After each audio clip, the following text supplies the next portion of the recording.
कला के विद्यार्थियों, आज हम पाब्लो पिकासो के गुलाबी काल एवं नीले काल के संदर्भ में चर्चा करेंगे एवं पिकासो के घनवाद में जो योगदान है उसके बारे में आज हम चर्चा करेंगे इस वीडियो के माध्यम से।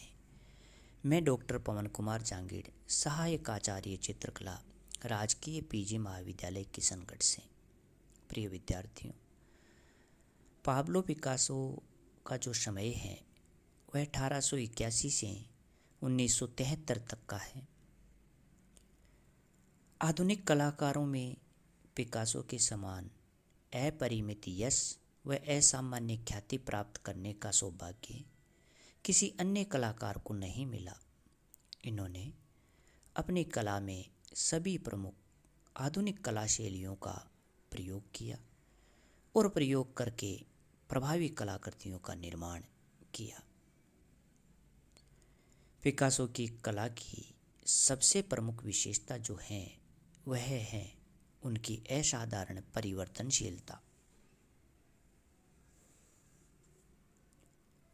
इसी वजह से पिकासो की कला का वर्गीकरण करना बहुत कठिन हो गया है एवं उनको अलौकिक प्रतिभा के महान कलाकार मान लिया जाता है, मानते हैं। इन्होंने चित्रकला के अतिरिक्त मूर्तिकला, एनग्रेविंग, लिथोग्राफी, सेरेमिक्स वगैरह कई माध्यमों से उत्कृष्ट कलाकृतियों का निर्माण किया। पिकासो की कलाकृतियों में विविधता होते हुए वे सब पूर्व नियोजित दृष्टिकोण से बनाई गई हुई लगती है।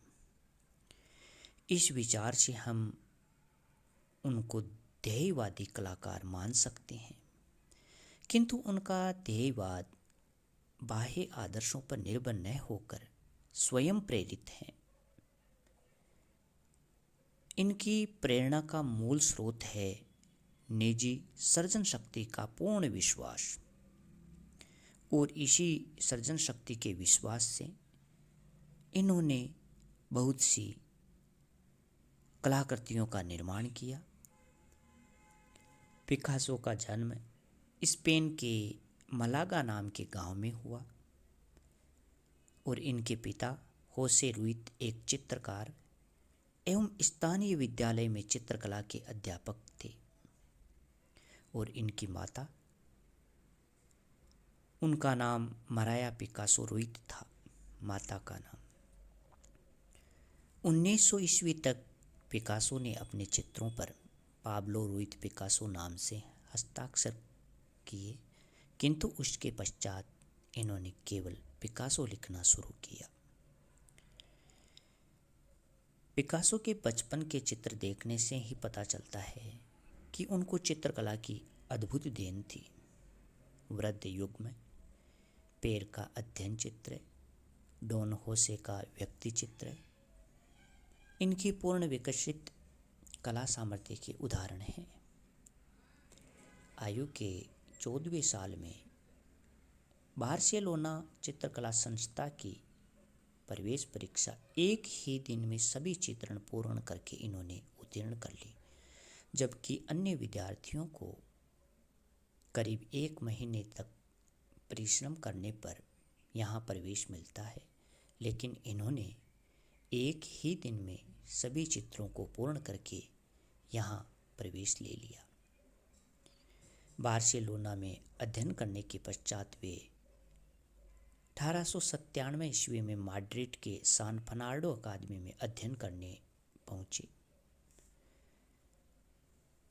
और यहाँ उस समय पिकासो के जो रेखा चित्र हैं वहाँ की प्रसिद्ध पत्रिकाओं में प्रकाशित होने लगे। 1909 में वे 2 महीनों तक पेरिस जाकर रहे। वह वहाँ के 3 चित्र उन्होंने जो प्रदर्शित किए वे पेरिस में बिक गए। इसी प्रकार 1901 में पिकासो ने युवा कला नाम की पत्रिका का प्रकाशन आरंभ किया, किंतु अब पेरिस का आकर्षण बढ़ता जा रहा था और उसी साल इन्होंने पेरिस में अपने चित्रों की प्रदर्शनी की। इस प्रदर्शनी का आयोजन हमराज वोलार ने किया था। वह उसमें पिकासो के 75 चित्र थे। इन चित्रों में तुलूज लौत्रेक व प्रभाववाद का अनुसरण माना जाता है, लेकिन पिकासो का अनुसरण ऐसा अनुसरण नहीं था। वे केवल बाह्य प्रभावों को आत्मसात करके अपनी व्यक्तिगत कला को सामर्थ्यवान बना रहे थे। इस प्रकार का अनुसरण था। इस बात का प्रमाण उनके उसी साल नए व पूर्ण स्वतंत्र शैली में बनाए चित्रों में हमें मिलता है।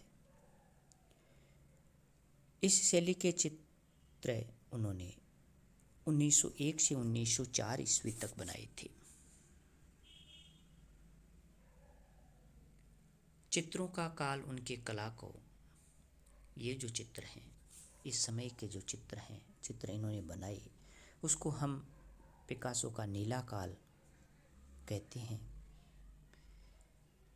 यह चित्र जो बनाए उन्होंने एक ही नीले रंग को प्रमुख स्थान देकर बनाए हैं और चित्रों के विषय हैं भिखारी, रास्तों के गायक, परिश्रमी व पीड़ित लोग और कसरत करने वाले आदमी।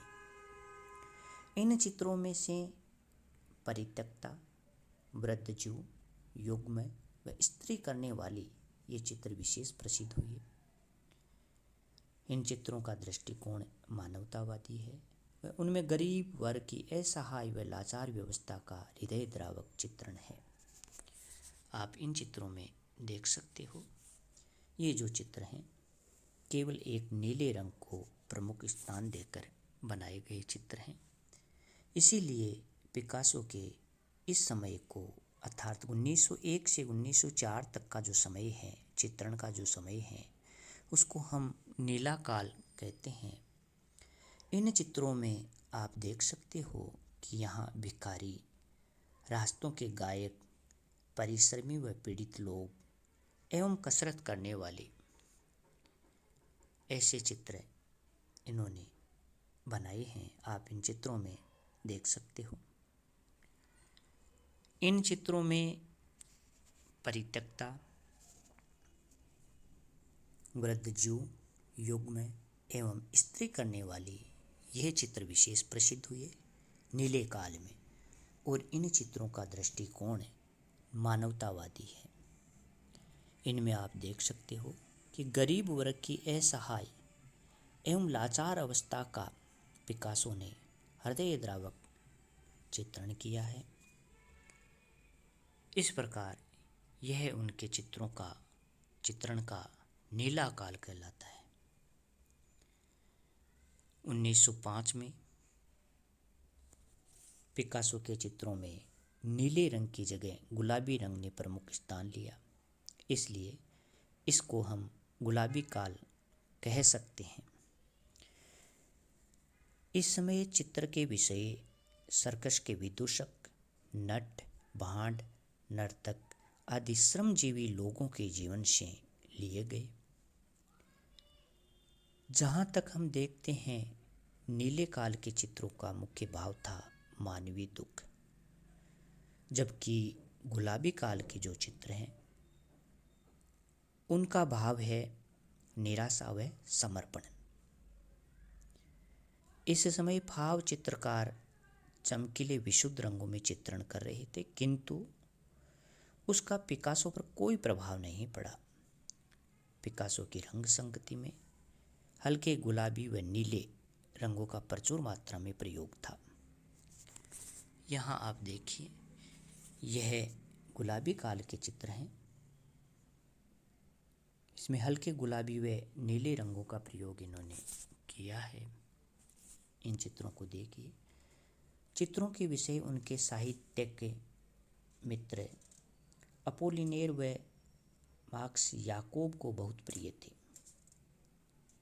गुलाबी काल के चित्रों में से भांड का परिवार, नट व गोला, नट का परिवार विशेष प्रसिद्ध हुए हैं। यहाँ आप इन चित्रों में देखिए, इन चित्रों में, गुलाबी काल के चित्रों में, भांड का परिवार, नट व गोला, नट का परिवार विशेष प्रसिद्ध रहे हैं। इस समय जो गुलाबी काल रहा, इसमें विशेष रूप से गुलाबी व नीले रंग का प्रचुर मात्रा में पिकासो ने प्रयोग किया है। आप इन चित्रों के माध्यम से देख सकते हो। और इस समय के जो चित्र हैं जो आप इनमें देख रहे हो, इनके विषय सर्कस के विदूषक, नट, भांड, नर्तक आदि जो श्रमजीवी लोग हैं, उनके जीवन से पिकासो ने चुने हैं। और इस समय के जो चित्र इन्होंने बनाए, उसका जो भाव है, निराशा और समर्पण है। इस प्रकार आज के इस वीडियो में हमने पिकासो के नीले काल एवं गुलाबी काल के प्रमुख चित्रों के बारे में अध्ययन किया है, जाना है। अगले वीडियो में हम पिकासो के जो बहुत ही प्रसिद्ध चित्र हैं, उनके संदर्भ में चर्चा करेंगे। धन्यवाद।